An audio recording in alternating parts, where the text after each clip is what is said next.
vamos a buscar Gálatas capítulo 5, versículos 1 al 6, y vamos a entrar a este tema que se llama simplemente gracia perdida. Y es un tema que yo espero que desde el título sea polémico, precisamente por eso es que lo puse de esta manera.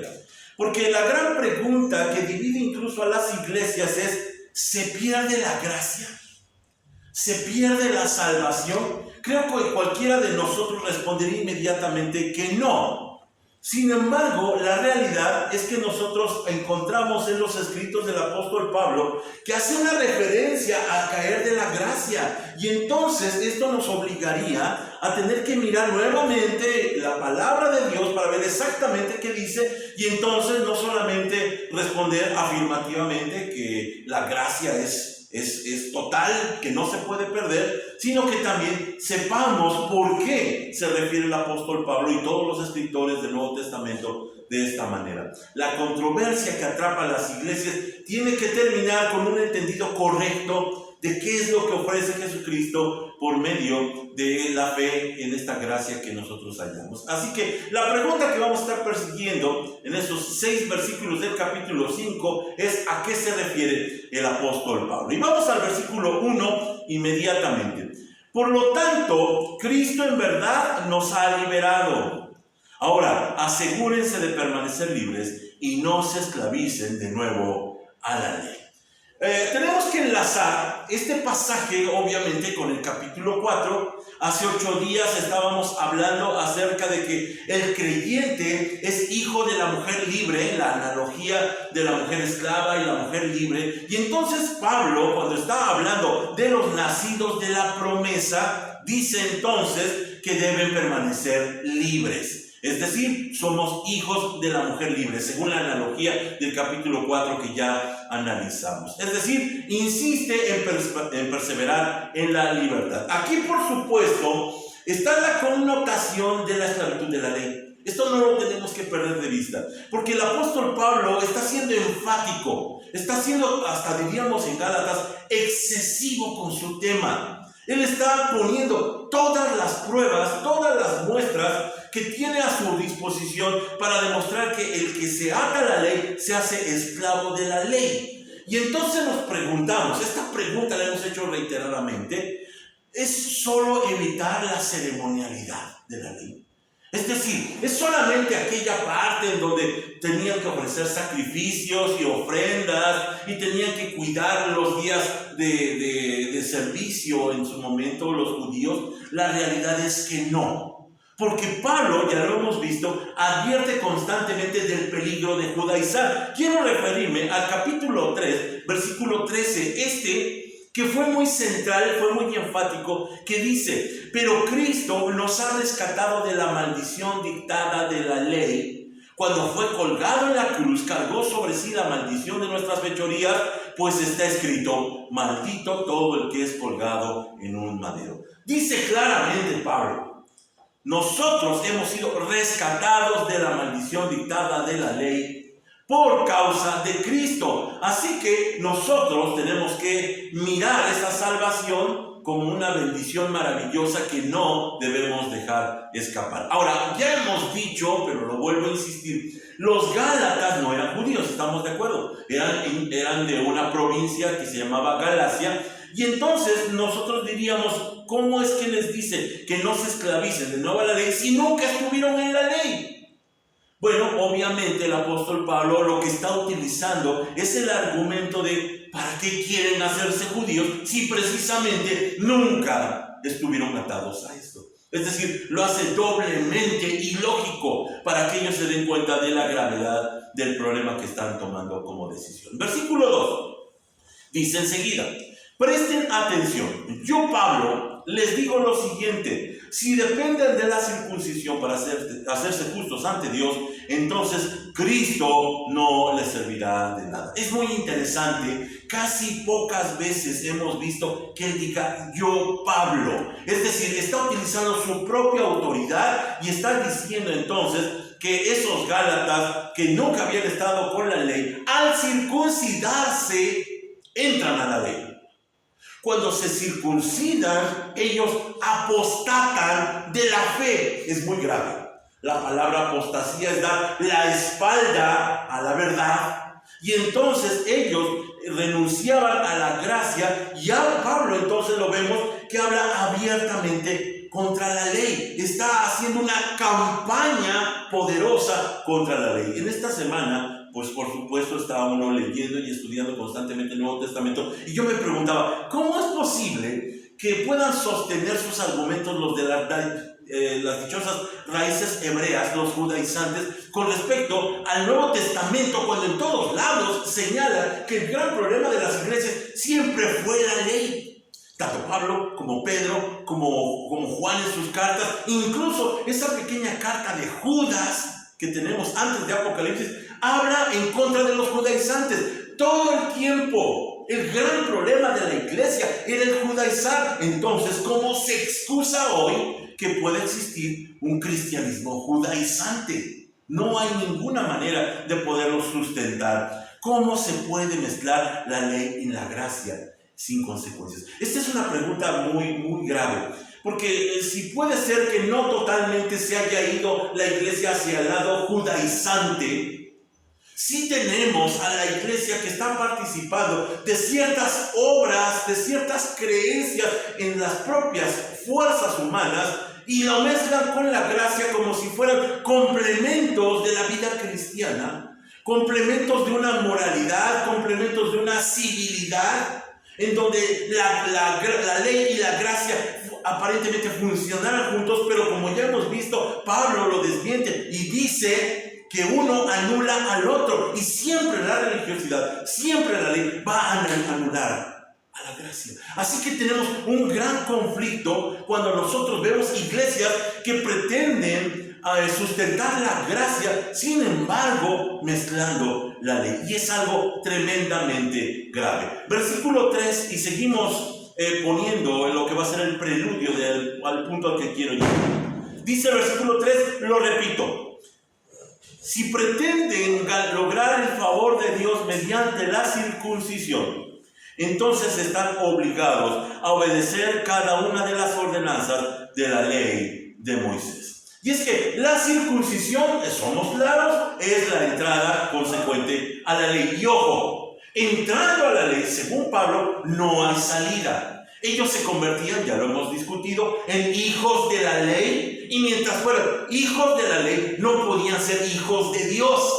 Tenían que renunciar a ser hijos de la ley, el Bat Mitzvah, para poderse convertir en hijos de Dios, en Ben Elohim. Entonces, cuando ellos entran a este asunto de la ley, ya no hay salida. Juan Calvino, el reformador, escribe lo siguiente, es muy interesante: el que es deudor para cumplir toda la ley nunca escapará de la muerte, pero siempre seguirá siendo culpable, seguirá siendo considerado culpable, porque nunca se encontrará a nadie que satisfaga la ley. Miren el terrible asunto, y esto lo tendríamos que considerar con cuidado, porque cuando Pablo está hablando contra la ley, está diciendo acerca de que ahora, de aquí en adelante, ya no hay nada que verdaderamente los pueda ayudar. El escritor de Hebreos lo diría con estas palabras: cuando se ha rechazado la sangre de Cristo, ya no hay ningún sacrificio más que hacer por ellos.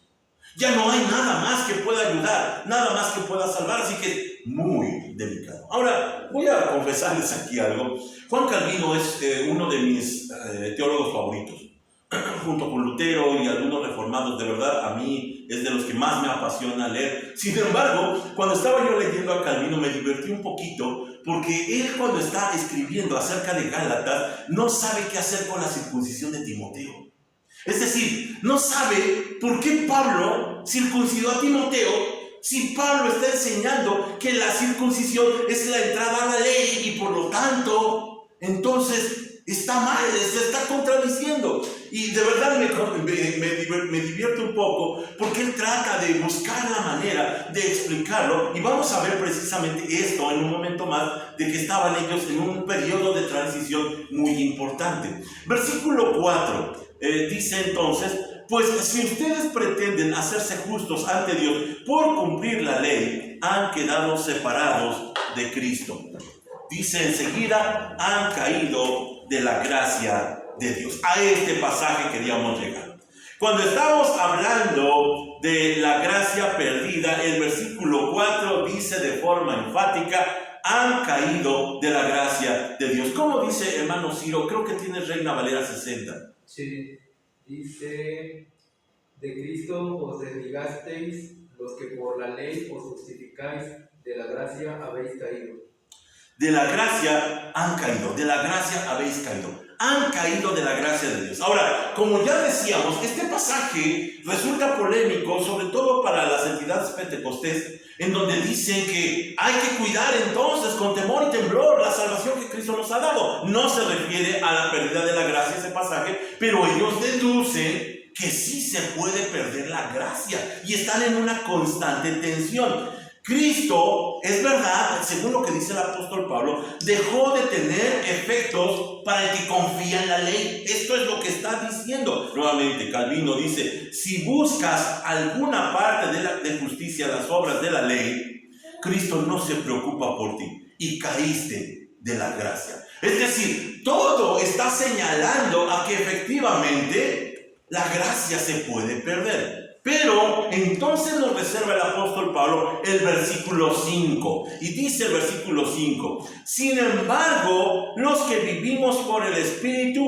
esperamos con anhelo recibir por la fe de la justicia que Dios nos ha prometido. Voy a hacer énfasis a esa frase central que dice: esperamos recibir por la fe la justicia que Dios nos ha prometido. Si yo les preguntara en qué tiempo está escrito esta frase, ¿qué diríamos? ¿En pasado, presente o futuro? En futuro. Ya está despertado. Está escrito en futuro. Esperamos recibir por la fe la justicia que Dios nos ha prometido. Pablo lo está diciendo así.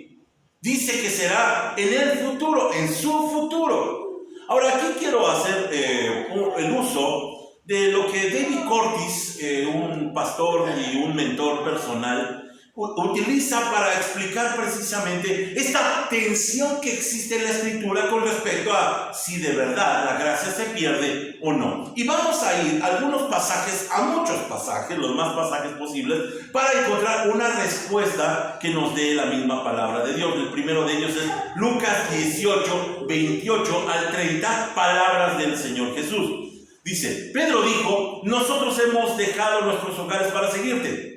Así es, respondió Jesús.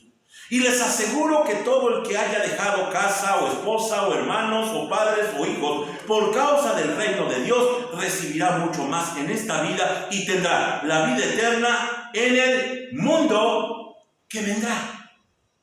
El Señor Jesús también está en la misma tonalidad, en la misma temática, hablando del futuro. Y Él dice que será en el mundo que vendrá cuando se recibirá la vida eterna. Y entonces nos preguntamos: ¿en qué hemos creído?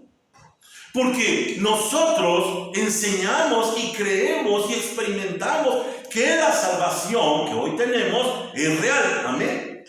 Hoy podemos decir que es realidad, lo hemos experimentado. Nosotros entonces nos preguntamos: ¿hay contradicción en la Escritura? ¿De qué está hablando la palabra de Dios? Recordemos que la regla hermenéutica para poder analizar la Escritura es la analogía fidei. La analogía fidei, que la Escritura responde a la Escritura. Es decir, ella misma tiene que responder lo que pueda ser nuestra duda. Y quiero llevarlos primeramente a Tito, capítulo 3, versículos 5 al 7. Nuevamente vamos a mirar la atención. Dice Pablo: Él nos salvó no por las acciones justas que nosotros habíamos hecho, sino por su misericordia. Ve el tiempo que está utilizando. Nos lavó quitando nuestros pecados y nos dio un nuevo nacimiento y vida nueva por medio del Espíritu Santo. Pasado. Él derramó su Espíritu sobre nosotros en abundancia por medio de Jesucristo nuestro Salvador. Pasado. Por su gracia, Él nos hizo justos a sus ojos. Pasado. Y nos dio la seguridad de que vamos a heredar la vida eterna. Futuro. ¿Qué pasó? Íbamos tan bien. Estábamos tan contentos, estábamos felices repitiendo palabra por palabra que el apóstol Pablo le dice a Tito, y al final nos descorazona cuando dice, vamos a heredar la vida eterna. Nos preguntamos entonces, ¿tenemos o no tenemos la plenitud de la vida eterna? ¿Tienen razón entonces los que dicen que se pierde la salvación? Déjenme ir a otro pasaje, Judas 1:21. Judas 1:21, la pequeña carta que tenemos antes de Apocalipsis, dice, y esperar la misericordia de nuestro Señor Jesucristo, quien les dará vida eterna. De esta manera se mantendrán seguros en el amor de Dios. Quiero utilizar y quiero analizar esa palabra y esperar, obviamente señalando al futuro. Esa palabra esperar en el griego es prosdechomai. Prosdechomai, que habla acerca de una espera con expectativa, con anhelo, con esperanza. Está mirando con ansiedad que llegue a cumplirse. Sin embargo, hay otra palabra en el griego que es más reveladora y que también es utilizada constantemente para hablar y traducir la palabra esperar, que es anamenón. Y esta significa completar un proceso. Algo que aún no se completa y que tiene que completarse en un futuro. Entonces lo primero que tenemos que reconocer cuando estamos leyendo la Escritura es que para los que están viviendo en ese momento, a quienes se les está escribiendo, para ellos la salvación era en el futuro. Para ellos aún estaba en proceso, aún estaba en camino, aún lo veían como una esperanza. Aquí tenemos que tomar la importancia hermenéutica de la relevancia de la audiencia.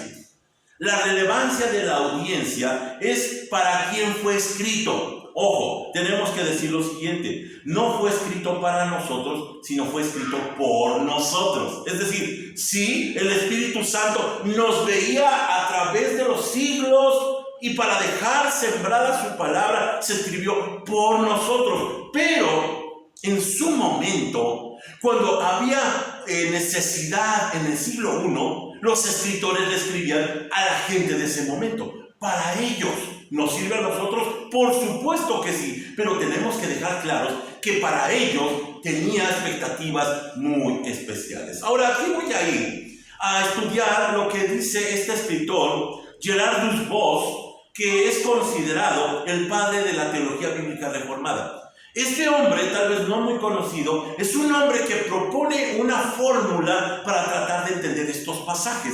El que conoce teología es el ya, pero todavía no.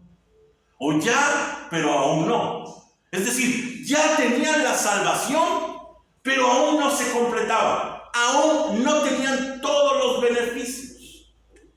El hermano David Curtis, de donde estoy sacando la mayoría de esta información, dice: es como si usted y yo, a los 16 años de edad, tuviéramos un pariente muy rico que murió y nos dejó toda su fortuna, pero hay una condición según la ley, que hasta los 18 años usted puede tomar posesión de toda esa fortuna. Es decir, ya es rico porque es el único heredero, pero hasta dentro de 2 años podrá hacerse verdaderamente rico, completará el proceso.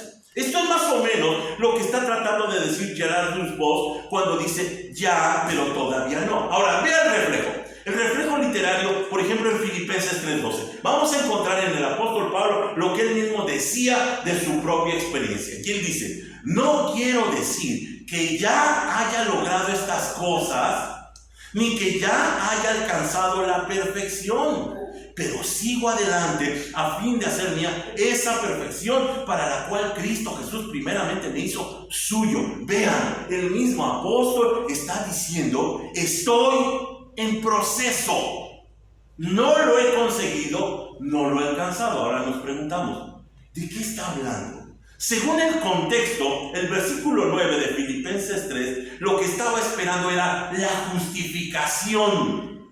Es lo básico de la salvación. Cuando yo soy hecho justo para ser aceptado por Dios. Miren lo que dice el versículo 9. Ya no me apoyo en mi propia justicia por medio de obedecer la ley, más bien llego a ser justo por medio de la fe en Cristo. Él estaba hablando de la parte más básica de la salvación. Estaba esperando ser completamente justificado. Y nos preguntamos, ¿acaso no tenían la justicia de Cristo en ese momento?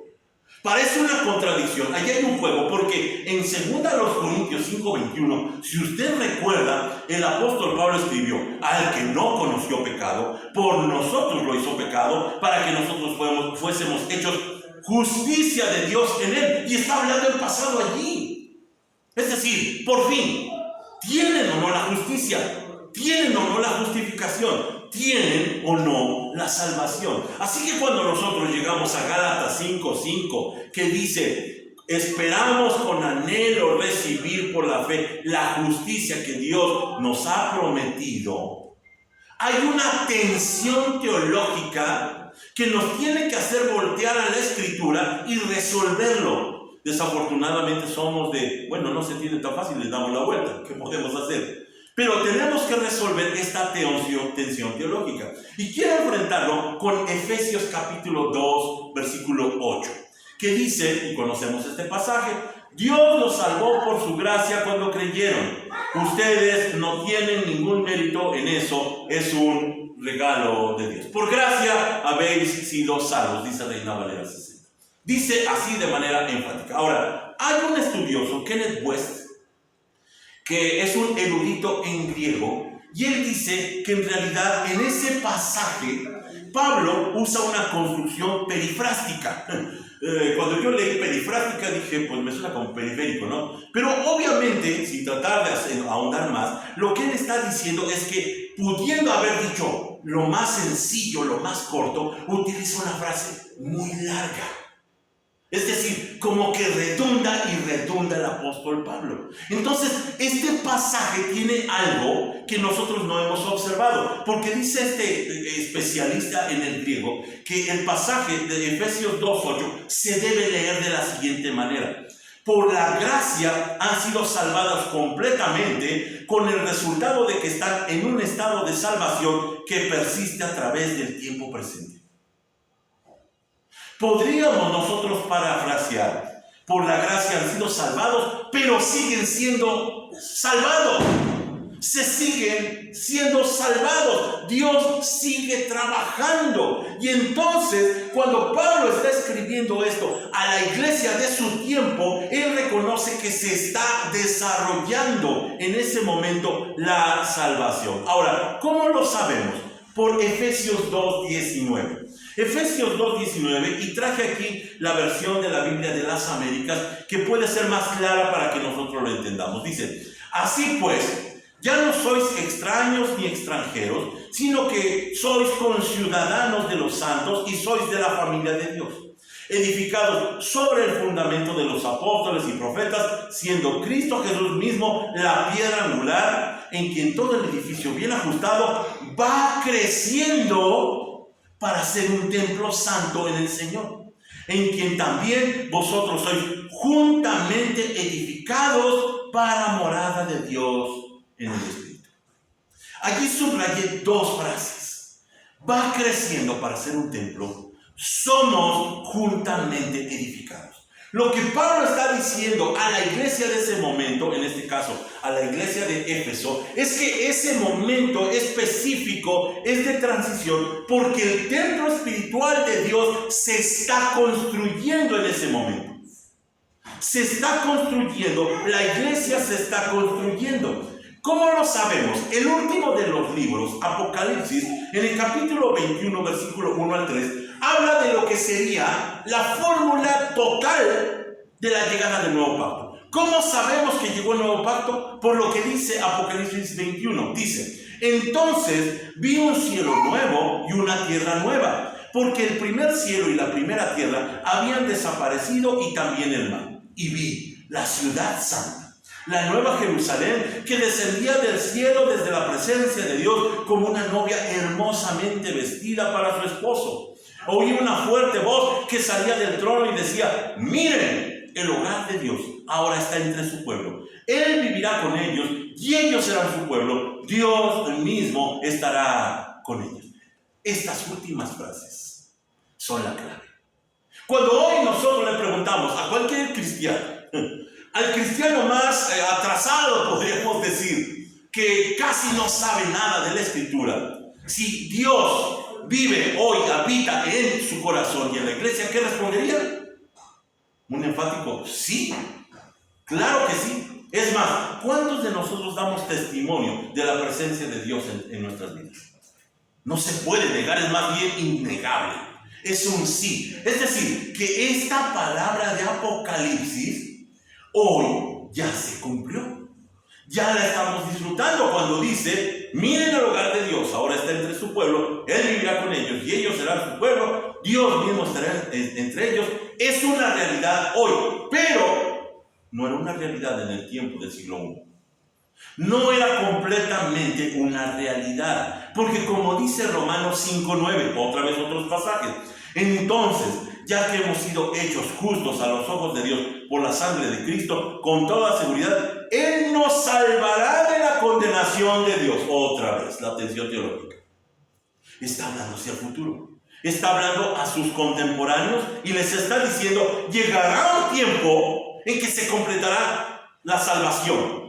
Anamenó, la palabra que habíamos visto por esperar. Se completará completamente, estamos redundando, y entonces estaremos plenos. Otro pasaje, 1 Tesalonicenses 5:8, dice: pero nosotros que somos del día, seamos sobrios, habiéndonos vestido con la coraza de fe y de amor y con la esperanza de salvación como yelmo. Otra vez dice esperanza de salvación, es decir, está mirando hacia el futuro.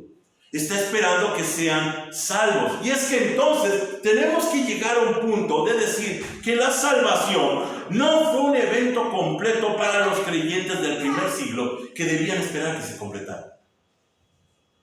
Muy por el contrario de nosotros, que nosotros incluso cuando hoy miramos nuestra realidad podemos decir: hoy estoy pleno en Cristo Jesús. Hoy estoy completo en la salvación. ¿Qué ventajas tenemos? Tenemos todas las ventajas. Estamos completos en la salvación. No así para ellos. Es muy interesante cuando nosotros vamos a un funeral, que casi siempre cuando el pastor, el predicador está hablando, siempre dice que todos llegan al cielo. ¿Ha ido a uno de estos funerales? Y a veces nosotros conocemos la situación en la que vivía la persona, ¿no? Era una persona más bien rebelde, era una persona más bien a lo mejor alcohólica, yo no sé, no era creyente, pero algún pastor decía alguna vez: en ese momento todos somos universalistas, todos llegamos a Cristo, pues por la pena de tener que decir: pues este hombre está perdido, este hombre no pudo llegar a la presencia de Dios. Pero la realidad es que cuando los cristianos del primer siglo estaban esperando la salvación, es porque no era un evento completo, sino que más bien estaban esperando que se completara. Más información, Romanos capítulo 13, versículos 11 y 12, dice: esto es aún más urgente, porque ustedes saben que es muy tarde, el tiempo se acaba. Despierten, porque nuestra salvación ahora está más cerca que cuando recién creímos. La noche ya casi llega a su fin, el día de la salvación amanecerá pronto. Por eso dejen de lado todos sus actos oscuros, como si se quitaran ropa sucia, y pónganse la armadura resplandeciente de la vida recta. ¿Se dan cuenta? Esto ya no es muy aplicable con nosotros. Ya no es el asunto de estar esperando el día de la salvación. Nosotros lo miramos hacia atrás, ellos lo miraban hacia el futuro. Ellos estaban en esta transición, en esta espera, en esta fase de complementación, y todos los escritores lo reconocen. Ahora, cuando alguien no muy estudiado mira esto, por supuesto que va a decir: claro, la salvación se pierde. Se puede caer de la gracia. Literalmente es lo que se puede entender. Cuando nosotros miramos la escritura, tiene otra explicación. Primera de Pedro, capítulo 1, versículo 5. Ahora otro apóstol dice: por la fe que tienen, Dios los protege con su poder hasta que reciban esta salvación la cual está lista para ser revelada en el día final a fin de que todos la vean. Otra vez, Pedro está diciendo que para ellos la salvación, la consumación de la salvación es hacia el futuro, no así para nosotros. Para nosotros estamos en la plenitud de la salvación. Romanos capítulo 8, versículo 23. Dice, y los creyentes también gemimos, aunque tenemos al Espíritu Santo en nosotros como una muestra anticipada de la gloria futura, porque anhelamos que nuestro cuerpo sea liberado del pecado y el sufrimiento. Nosotros también deseamos con una esperanza ferviente que llegue el día en que Dios nos dé todos nuestros derechos como hijos, sus hijos adoptivos, incluido el nuevo cuerpo que nos prometió.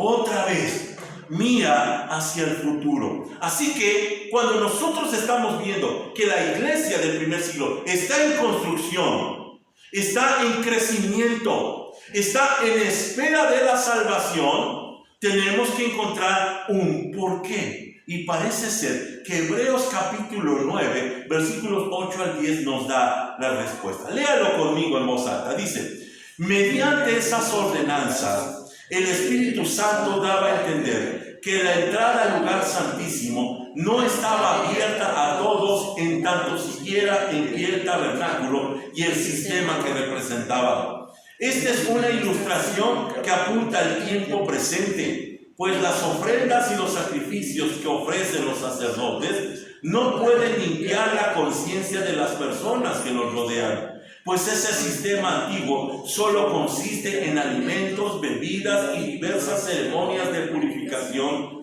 es decir, ordenanzas externas que permanecieron vigentes solo hasta que se estableció un sistema mejor. La primera frase que por supuesto subrayé es que mientras estuviera el tabernáculo físico, no podría llegar el lugar santísimo de la presencia de Dios. Ahora, si usted lo compagina con lo que dice Apocalipsis, y vi la nueva Jerusalén descendiendo, no está hablando de una ciudad literal, sino está hablando de la ciudad espiritual que es la iglesia. ¿Y cuándo llega? Después de la destrucción del templo. Mientras estuviera el templo, no podía llegar la finalización de la iglesia de Cristo. Por eso ellos esperaban al futuro y ellos esperaban a una promesa. Ellos esperaban a lo que el Señor había dicho, porque cuando Él dijo que ese templo sería destruido, inmediatamente preguntaron, Señor, ¿cuándo será eso? ¿Por qué era importante? Porque eso demarcaba el momento cuando terminaría la fase judía del antiguo pacto y comenzaría formalmente y totalmente el nuevo pacto, ahora con el nuevo templo espiritual que desciende a la tierra, que es la iglesia, y toma el lugar del antiguo templo. Eso estaban esperando. Ellos veían el templo y seguían siendo judíos. Eso es lo que no entendía Calvino. ¿Por qué Pablo circuncidó a Timoteo?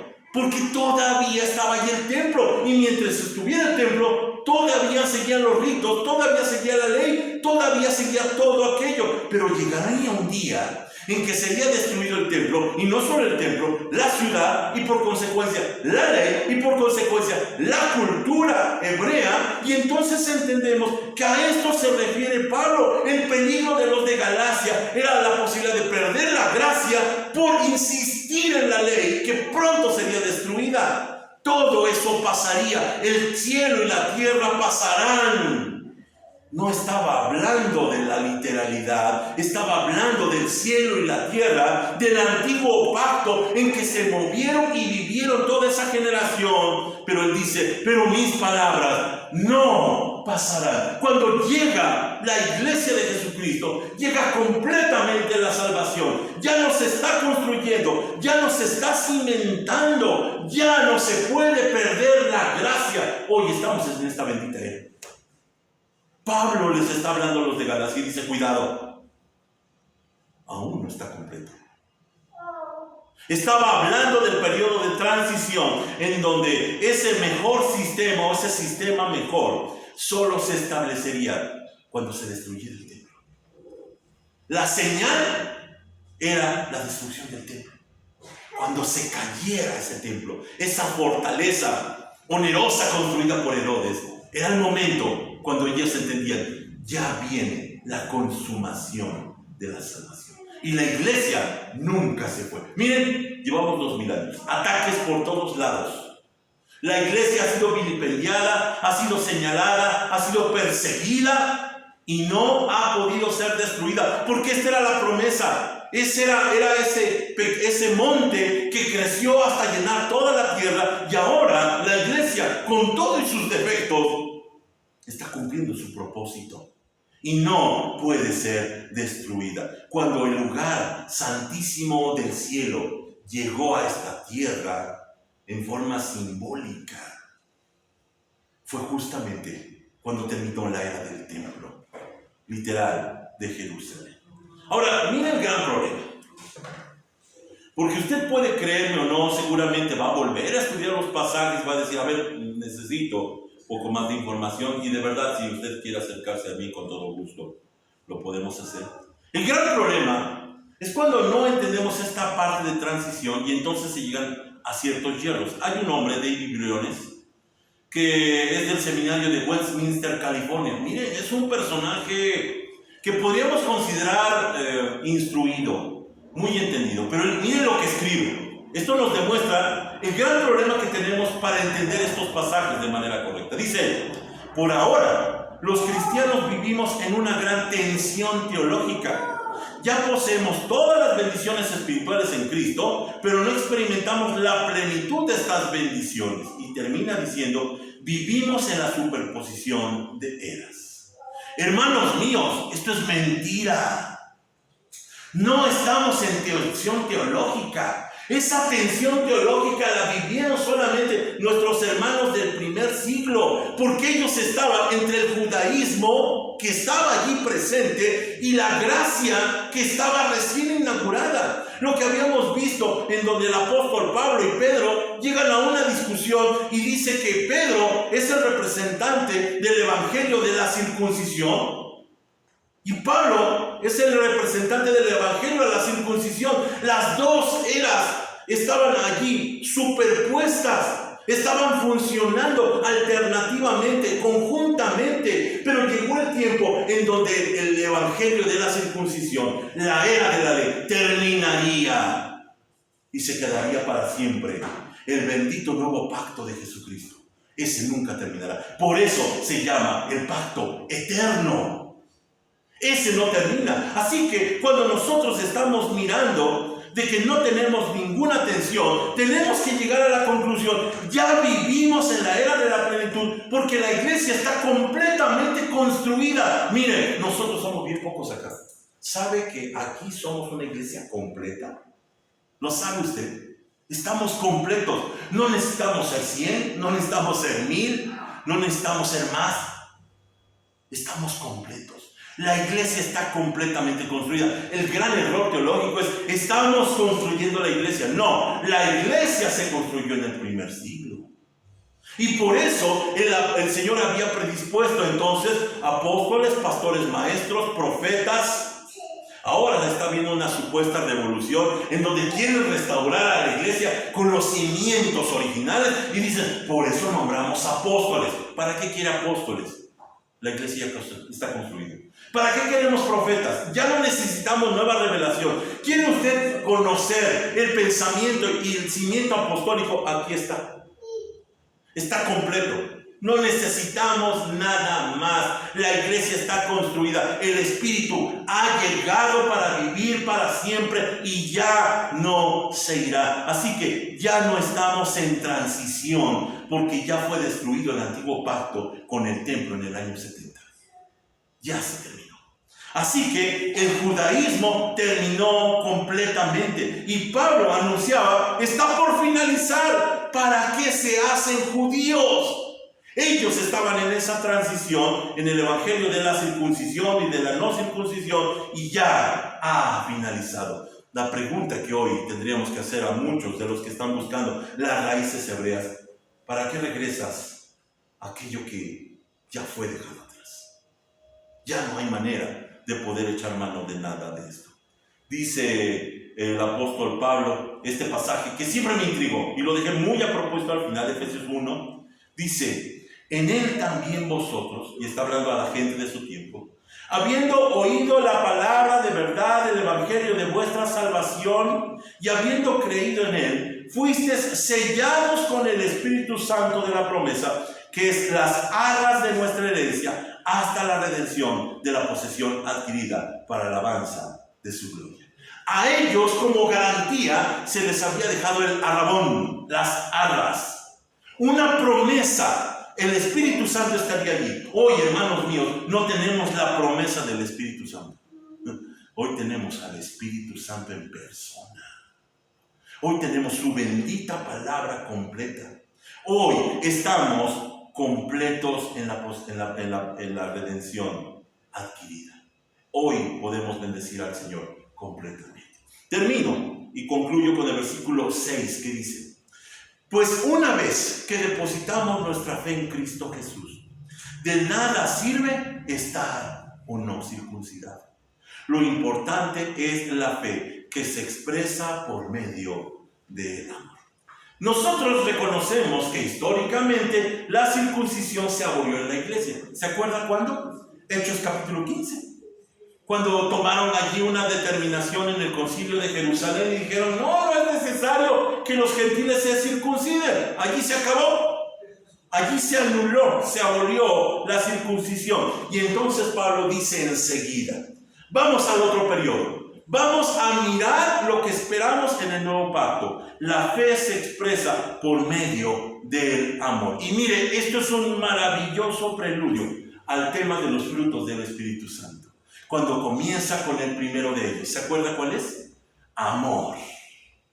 Allí entonces la nueva ley es el amor de Cristo, que es superior a la ley. Cuando nosotros entendemos esto, cuando nosotros situamos la Escritura correctamente, entonces termina la tensión. ¿Sabe qué es lo malo que hoy tenemos? Que cuando no la entendemos correctamente, no aprovechamos las bendiciones que hoy tenemos. La iglesia vive en zozobra, vive en dudas, vive con miedos, vive con la tensión teológica y de forma indebida, todo por no comprender que eso fue una transición, fue un periodo que hoy, bendito sea Dios, se ha completado en Cristo Jesús. Hoy estamos plenos, hoy estamos en paz con Dios. Gloria sea su nombre. Padre, te agradecemos entonces por tu palabra, porque al entender esto, descansamos tranquilos sabiendo, Señor, que la tensión que vivieron nuestros hermanos, nosotros no la experimentaremos. Bendito sea, Señor, porque no cabe duda que entonces somos más beneficiados, estamos más bendecidos que ellos, incluso porque tenemos la garantía total del cumplimiento de todas las cosas. Nosotros no esperamos nada, Señor. Nosotros ya estamos plenos, sabiendo, Señor, que tu bendición se ha cumplido.